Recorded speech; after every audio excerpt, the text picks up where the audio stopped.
vous le savez, l'éducation financière est très capitale pour la femme, pour son développement personnel et surtout pour son autonomisation. C'est très important. Les semaines précédentes, nous avons parlé de l'éducation financière et nous revenons encore à ce sujet.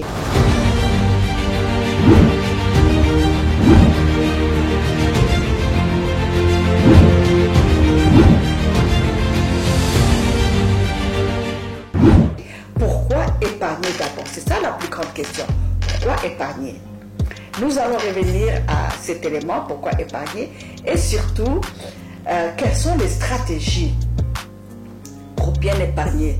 Parce que l'objectif final d'un être humain, l'objectif final de la femme, d'une famille, c'est d'avoir des épargnes solides afin qu'ils puissent accomplir les projets qu'ils ont.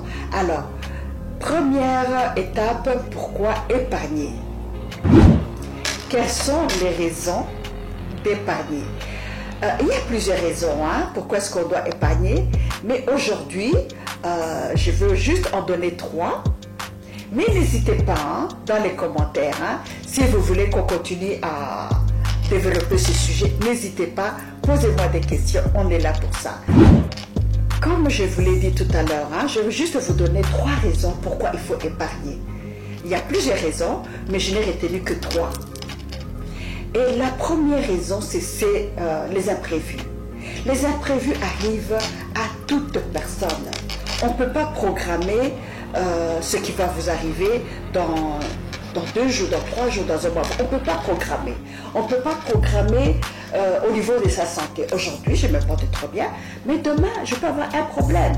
Et si je n'ai rien fait pour avoir ce matelas qui peut me secourir à tout moment, quand il y a quelque chose qui surgit brusquement, eh bien, si je n'ai pas ce matelas-là, mais j'irai toquer à la porte de mon voisin, qui peut-être lui aussi a des problèmes, qui va me dire, mais madame, vous êtes ridicule. Moi aussi j'ai des problèmes. Alors, il faut toujours épargner, première raison, parce que les imprévus arrivent, et parce que ces imprévus qui arrivent brusquement, que vous n'avez pas contrôlé, eh bien, il faut trouver une solution. Et ce n'est pas le voisin qui trouvera une solution pour vous. C'est parce que vous avez mis de l'argent de côté et c'est cet argent qui va vous aider dans ces moments difficiles. Donc, première raison, les imprévus. La deuxième raison pour laquelle il est très important d'épargner, c'est de pouvoir réaliser des objectifs à court et à long terme. Vous avez des rêves. Vous aimeriez acheter une maison.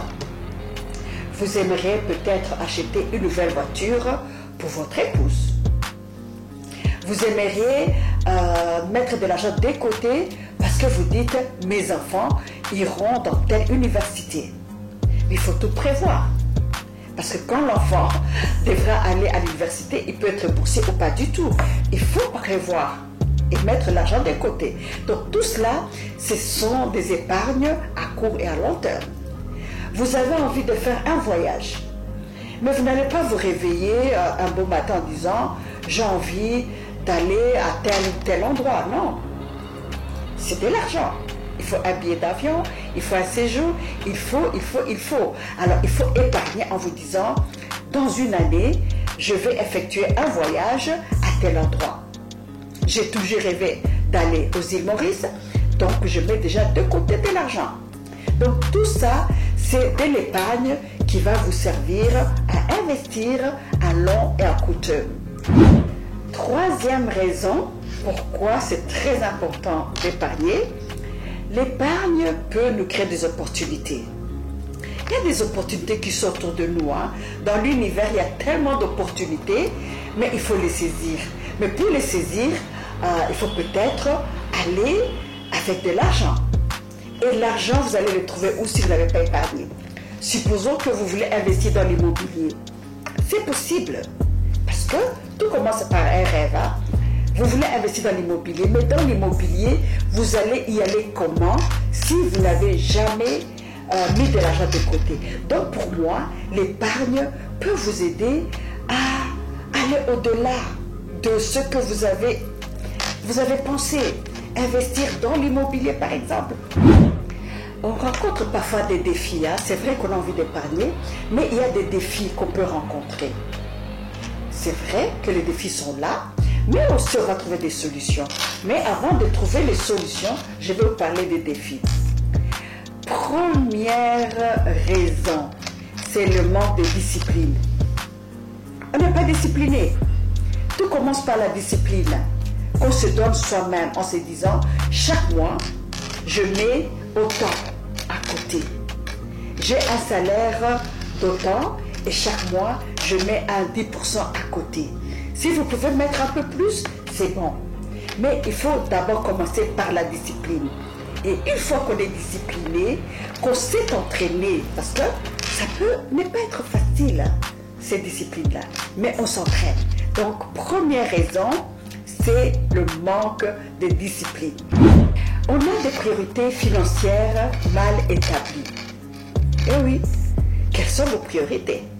Quand on parlait des budgets, j'ai déjà développé dans une autre émission les priorités budgétaires que vous pouvez retrouver dans une de mes vidéos. Quelles sont les priorités budgétaires? Comment faire son budget? Et oui, ces priorités budgétaires sont mal établies. Si vous établissez mal vos priorités, eh bien, vous allez dépenser votre argent d'une façon qui n'est pas correcte et vous ne pouvez pas épargner. Donc, commencez d'abord par faire votre budget. Nous venons de voir les défis de l'épargne, mais maintenant, je vais passer aux stratégies. Parce que c'est vrai, il y a des défis. Mais les défis, on doit trouver des solutions pour cela. Parce qu'on ne peut pas se dire, ça va mal, et comme ça va mal, je m'arrête. Non. Les défis sont là et on doit trouver des solutions. Alors, quelles sont les stratégies qu'on va trouver pour résoudre ces problèmes de l'épargne? Parce que nous voulons gonfler notre portefeuille. Nous voulons gonfler notre compte en banque. S'il y avait un $100, à la fin d'une année, ce sera peut-être multiplié par 10 parce qu'on s'est donné la discipline. Gonflons notre compte en banque. Alors, première stratégie, je l'ai déjà évoqué plusieurs fois, il faut établir un budget. Quels sont vos revenus? Quelles sont vos dépenses mensuelles? Et une fois qu'on a établi le budget, on se dit exactement combien nous percevons chaque mois et combien nous dépensons. Donc il faut qu'il y ait un certain équilibre parce que si votre salaire ne répond pas à vos besoins mensuels, ça pose un problème. Et le problème, vous ne pouvez pas épargner. Et quand vous ne pouvez pas épargner, vous ne pouvez pas gonfler votre compte en banque. Donc, première chose, il faut établir un budget. L'autre stratégie que je voulais développer avec vous, c'est réduire les dépenses discrétionnaires. C'est-à-dire que nous avons des dépenses qui sont obligatoires et des dépenses qui ne sont pas nécessaires. Par exemple, aller manger au restaurant chaque semaine. On peut se dire, au lieu d'aller manger au restaurant chaque semaine, parce que la facture du restaurant chaque semaine me revient, pour une famille de 3, 4 personnes, me revient peut-être à plus de $100. Pourquoi ne pas cuisiner à la maison un bon repas et les $100 que je devais aller dépenser au restaurant, eh bien, reste dans notre compte épargne. Donc, c'est à nous d'étudier quelles sont les dépenses qu'on peut réduire. Le plus grand secret est de découvrir ses talents. Parce qu'une fois que vous avez découvert vos talents, qu'est-ce que vous connaissez? Quel est le talent que vous avez, que vous pouvez mettre sur le marché? Vous savez jouer à la guitare, vous savez cuisiner, vous savez faire des gâteaux. Pourquoi ne pas faire une classe chez vous où vous appelez vos amis en leur disant « Je sais comment on fait des beignets, je sais comment on fait des gaufres, venez, je vous apprends et vous payez autant. » Donc, ce sont des revenus supplémentaires que vous allez créer. Et dans une prochaine émission, parce qu'on me l'a demandé, je vais vous donner quelques secrets. Quels sont des métiers que vous pouvez créer rapidement? Pas beaucoup d'argent, sans beaucoup d'argent. Vous pouvez créer des métiers vous pouvez créer des services qui peuvent vous ramener de l'argent et qui peuvent aussi vous permettre de gonfler votre compte en banque. Parce que pour le moment, ce que nous voulons, c'est de gonfler nos comptes en banque. Nous sommes arrivés à la fin de notre programme. Et tout ce que je vous demande, c'est de vous abonner, de partager aussi. Et en vous disant que la semaine prochaine, on sera ensemble avec des stratégies, comment créer des revenus supplémentaires. Alors, à la semaine prochaine.